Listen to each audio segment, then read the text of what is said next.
So it's come to the end. It's Friday evening. It's another busy week, this time in complete lockdown. And I thought I'd do a quick video to talk about some of the coronavirus issues this week. In particular, testing's been raised a lot. Now, the government's announced it's going to ramp up its testing. That's always been the aim. Of course, there's been limitations with testing, and part of the problem has been the fact that the types of tests we have available. The first test that we can use is something called a PCR throat swab, and that in essence looks at the amount of virus someone has in their body when they're symptomatic. The problem is, if you don't have symptoms, you don't have enough virus for us to test it, so it's limited. The second type of test that you may well have heard about is the antibody test. Now, these antibody tests tell if you've had the virus, which is really, really helpful because we know if you've had the infection, you've got the antibodies, you can go back to work. However, the quality of these tests are not there. And the example I tend to use is imagine the government rolling out a pregnancy test that's only 30 or 50% accurate. Would you trust it? And the government can't do that. So they're still carrying out tests to work out at the bedside if these tests are going to be valid, and will only release them when they are.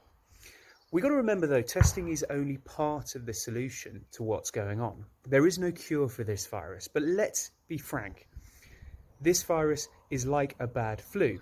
On the one hand, that's good news because 90% of the population will have a bad cold. However, for 10%, and we don't know why this happens, they end up needing hospital admission. And of those 10%, 1% will unfortunately die. Now, this is similar figures to what can happen in a flu epidemic. However, the big difference is here, remember that this is a new virus that no one in the world has ever come across.